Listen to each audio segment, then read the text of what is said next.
Jean Robitaille, bonsoir. Bonsoir. Vous avez donc participé à ce disque merveilleux qui s'appelle Chansons d'espoir pour souligner les 25 ans de la Maison Jean Lapointe. Oui, absolument. Ben, c'est-à-dire que j'étais à la base, on m'avait convoqué pour une espèce de brainstorming sur les 25 ans de la maison, qu'est-ce qu'on fait, qu'est-ce qu'on fait pas. Vous êtes un ami de longue date de Jean Lapointe? En particulier de Rodrigue Paré. Jean aussi, je le connais bien parce qu'on a le même métier, puis j'ai écrit pour Jean déjà. Mais surtout Rodrigue Paré, qui est le directeur général de la maison, puis on m'a invité souvent à faire des choses pour la maison. Et là, ben, on voulait avoir des idées. Alors, j'ai eu l'idée du disque, du livre, et alors les chansons d'espoir. Alors, j'ai monté, c'est moi qui ai appelé, avec Martin, là, on a appelé les artistes, les vedettes, on a choisi. L'instigateur, en fait, quelque sorte, du projet. Je suis celui qui met le feu, et qui, après ça, est... Celui par qui l'amour arrive. Oui, celui qui met le feu puis qui tient pas particulièrement à l'éteindre. Alors, c'est ça. Et c'était formidable. Il y a beaucoup de gens que j'aime beaucoup qui sont là-dessus. Ben, Céline qui a accepté de nous donner une chanson. Et l'amour existe encore. Vous a donné une chanson comme ça? Oh, pas comme ça, là. Céline, oui. Céline de Grand Cœur, oui. Et René aussi. Il y a quand même des dédales bureaucratiques. Des dédales bureaucratiques. Et ça a été plutôt long. Mais on était tenace et ça a réussi. Marie-Hélène Thibert, Bruno Pelletier. J'ai écrit une chanson pour Bruno. C'est tiré d'une comédie musicale qui s'appelle Urban Myths, une splendide chanson de Monsieur John Bocchino qui a écrit la musique et dont le thème est Grateful. Et en français, on a fait merci. C'est une chanson de gratitude, de remerciement, de dire merci à la vie, de dire oui, j'en veux, j'aimerais ça en avoir plus, oui, mais j'apprécie ce que j'ai, puis je suis comblé, puis béni par la vie. Alors, c'est un peu ça qu'on chante ceux qui ont témoigné dans le livre et tout ça.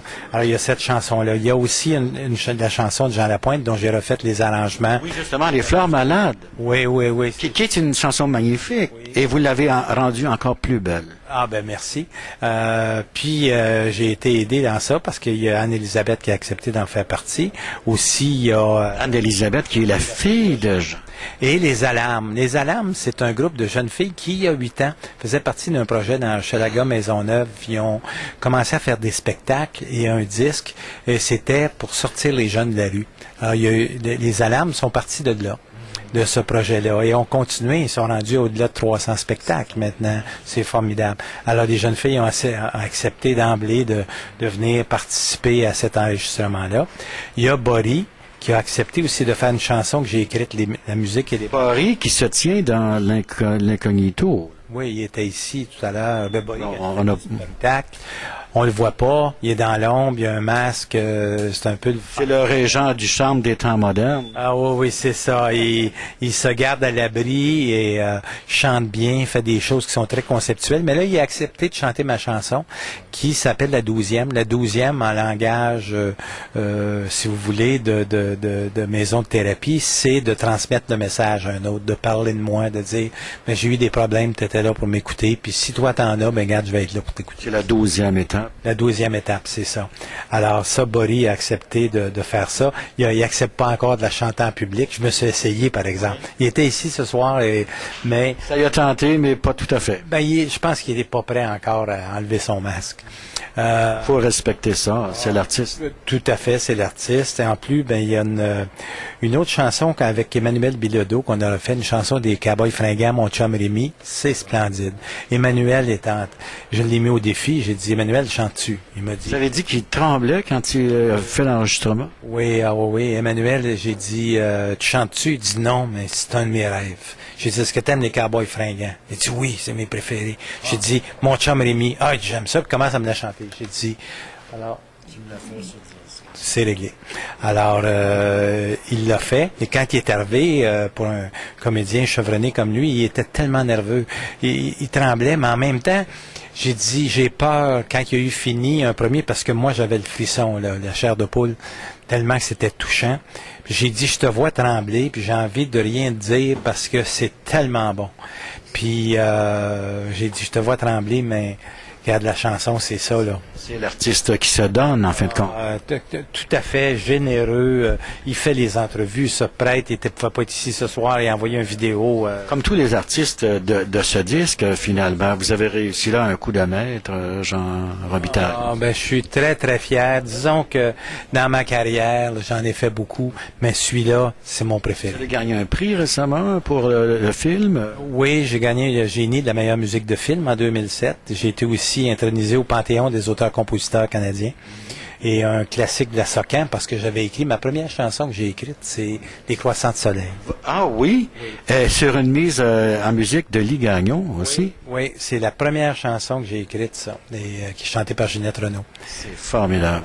Et celui-là, c'est particulier. C'est un projet que j'ai piloté du début à la fin avec l'aide de Martin Leclerc et de la maison, des artistes qui sont dévoués. Et les résultats sont là. On espère que les gens vont l'acheter en grand nombre pour aider aussi à la Maison Jean Lapointe. Mais moi, je pense que celui qui va l'acheter, ça va y faire du bien. Moi, je sais que j'ai un besoin à tous les jours de me trouver des chansons ou des mots ou des livres qui vont me faire du bien, qui vont... c'est pas juste des mots, ça. Il y a des témoignages. Cette dame qui traversait la pont Jacques-Cartier, elle a entendu une chanson, et puis cette chanson de Marie-Hélène, et cette chanson se retrouve...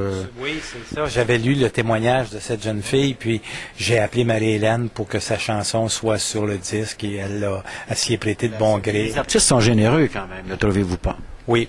Oui, mais ils ont toujours il y en a certains que j'aurais désiré avoir aussi, que ça n'a pas marché, mais des fois ils sont commis ailleurs, sont commis dans d'autres.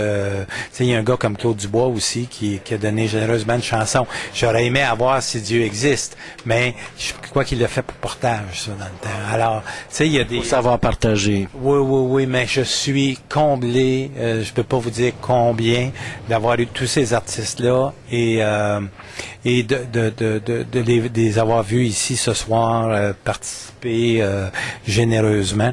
Je lisais quelque chose dernièrement d'un psychologue américain qui disait que dans la vie, ce n'est pas juste de l'amour qu'on cherche. On cherche surtout des appuis. Et je trouve ça intéressant. Et ce que j'ai trouvé en faisant ça, c'est des appuis. Des appuis, c'est un peu plus encore que de l'amour. Quelqu'un peut m'aimer puis pas avoir envie de m'aider. Mais quand en plus on me donne de l'appui, on me donne ce que je demande, je trouve ça formidable. Comme les journalistes actuellement qui nous ont donné de la presse. On sent que c'est une bonne œuvre. Jean Lapointe a été généreux aussi, il ne faut pas que j'oublie. Quand il a travaillé, il a travaillé très fort depuis très tôt ce matin. Puis c'est un homme qui est assez il n'est pas jeune non plus. Non, depuis beaucoup de mois aussi, parce que Jean, 72, 73 ans, il est quand même dévoué. Puis, fait que voilà, c'est un peu ça notre projet. On en est. Qu'est-ce que vous pouvez souhaiter de plus en terminant, Jean Robitaille, que le disque se vende à et recueille des sommes faramineuses pour la maison? Ben moi, je souhaite faire du bien avec ça. Je souhaite faire du bien parce qu'au-delà des sous, c'est sûr que la maison en a besoin pour continuer son travail, mais au-delà de ça, il y a un... L'alcoolique ou la personne avec une dépendance, la personne qui souffre. Moi, je suis très, très empathique et touché par la personne qui souffre, par celle qui a des difficultés. J'ai une personne dans mes proches qui a eu ça et qui est en thérapie actuellement.